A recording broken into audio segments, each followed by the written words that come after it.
Hi everybody, Jessica Roman, life coach at Align Signs, where you get to know you.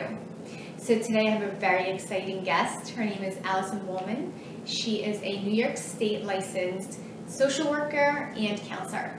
Recently, she created Intimacies. It's a workshop in New York City. Hi Alison. Hey Jess. How are you? Good, thanks for having me. Thanks for being here. So Alison, tell us a little bit about Intimacies and why, or your intention for creating it. So Intimacies is a workshop that I've been offering for the last 5 years on self-help retreats outside the city. And people fell in love with this workshop. I now teach it to about 100 people in the room. And people kept coming up to me and saying, you have to offer this in New York City. New York needs this. And so I just started my website, intimacies.com, and started offering the workshop in the city on a monthly basis. And what it is it's really a mission. It's a mission to bring city people together in this age of technological disconnection, I like to call it, where people are obsessed with their devices and their online profiles, and they have all of these personas out there in the world, whether it's Facebook or all these other digital venues. But people less and less are coming together face to face. And we are human beings, you know. Throughout history, we've been very communal, and we thrive on real human, heart-to-heart, eye-to-eye connection, and that's happening less and less. And as a social worker and counselor, you know, I treat a lot of people who feel really lonely, and that loneliness comes from, you know, isolating at home for various reasons, including technology, and also not feeling like you can be yourself with people, and experiencing shame and defenses, the main blocks to intimacy that lead to all kinds of neuroses, like drug and alcohol addiction, which is one of my specialties, treating that, depression, anxiety, physiological symptoms. So I believe, you know, feeling lonely, feeling disconnected, it's at the root of so many personal and social, even maybe global ills that people experience. And I'm on a mission to, you know, one person at a time, one workshop at a time, to bring people back together face to face to help them heal, feel better, and experience joy. And that's inevitably what happens with just about every person who takes this workshop. It has this miraculous way of just brightening people's spirits, and they come up to me after, and they're different people than when they came in. It's very powerful, and I just want to offer it to as many people as I possibly can in New York to kind of create like a small town, even if for just a little while in the room when I'm doing the workshop. Because the city, they say it can be the loneliest place on earth. The loneliest place on earth. And it's hard to believe if you're not a New Yorker, because it's so hustle bustle, so many people around you. But there isn't that soulful connection that the workshop I've created offers. And I think it makes this city a better place. Alison, so what I'm really hearing is that there's this like joyful connection in intimacy workshops. So what are the 3 most common blocks of intimacy that you've noticed? The 3 common blocks to intimacy that people experience are, number 1, today, technology. People are hiding behind their devices. I hear it all the time from girlfriends of mine. He texted for weeks, he emailed for weeks, and then we never even met in person. He just kind of disappeared. And what I've found as a counselor is that people are so afraid of each other, especially when it comes to dating. And technology ends up being this perfect mask to hide behind, to do the exploratory dating work with just texting and emailing, and then you never meet in person. And if you do, you often find that there's no chemistry at all because you weren't meeting face to face and really experiencing what it might be like to connect with this person. So technology really gets in the way of intimacy. It facilitates connection in a way, but it also inhibits people in a manner that is, you know, disconnecting people more and more, and increasing loneliness in our city and in society. The second common block to intimacy is the experience of shame. Shame meaning, you know, how we might feel insecure about how we look, how we sound. A lot of people in the workshop with the eye-gazing exercises that we do say, oh, I became so self-conscious about the size of my nose. I became so self-conscious about how I put my makeup on this morning. You know, that is shame. We're experiencing shame about ourselves.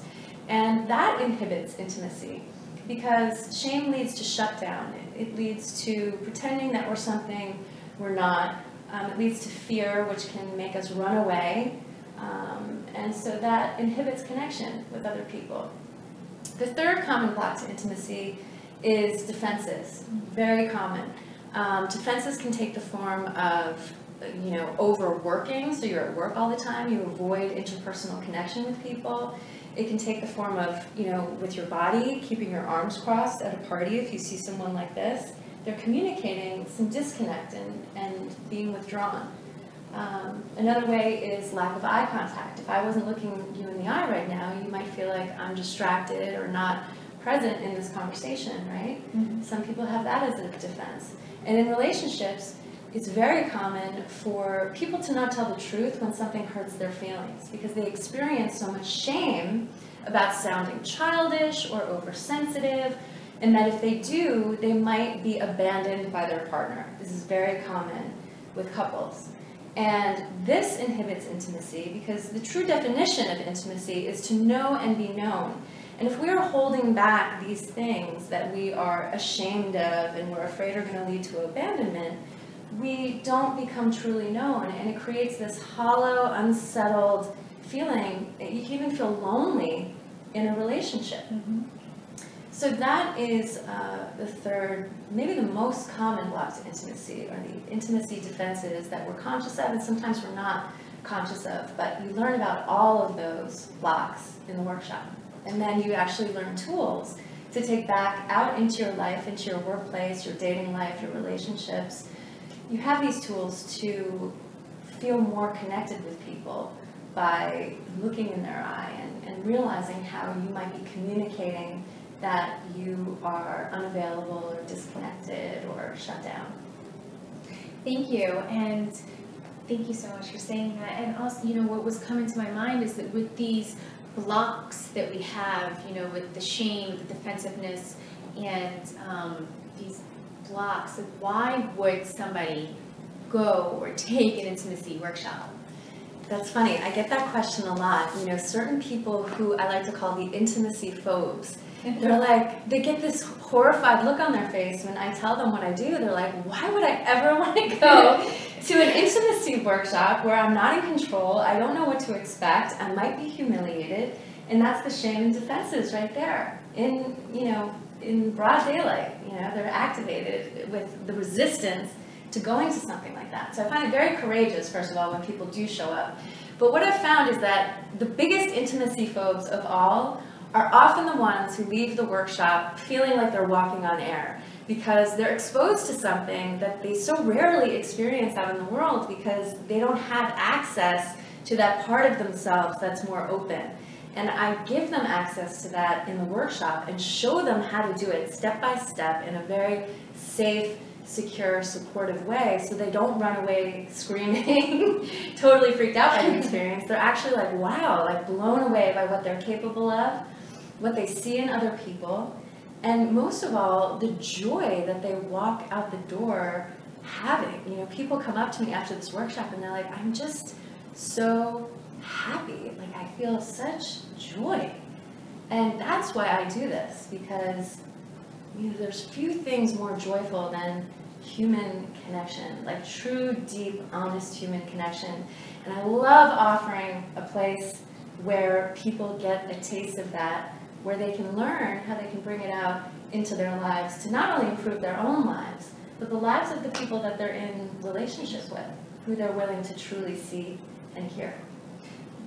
And that really brings me to the next question is, like, when they leave, they have this beautiful experience in the workshop and they're finding joy and connection and intimacy. How do they bring it, how do they bring it into their dating lives or their relationships Yeah, it's funny. I've been doing this workshop for 5 years now on these self-help retreats, and now bringing it to New York. I've kept in touch and am friends with several people who've taken the workshop, and I've had guys report back, oh my God, I used your intimacy exercises on this date I was on. The girl was so impressed that I was willing to go there, that I was emotionally available. She had so much fun, and then we ended up having awesome sex. I've heard that many times from guy friends of mine. And then I also hear from people, you know, I notice that I just look at people differently. I'm more open and connected. I realize that I wasn't before. I wasn't being truly present for people. So it's kind of like a slow burn. Like after you come out of the workshop, you have this joyful experience, and then you start to notice a shift in your life. You know, that's what I noticed the first time I did any exercises like this. I said, wow, I really noticed that I'm relating to people in a much more authentic, deep, meaningful way, and it feels so good. I said, wow, this is really cool. I want to try to design some sort of workshop that shows people how to get access to this awesome thing. And that's what I'm doing in New York. I'm trying to bring it to the city with Intimate Cities to create a more intimate city, meaning more joy and authentic connection between people who are otherwise very independent and, you know, caught up in the hustle and bustle. It's a time and place to come together as like a small town in New York where we can connect.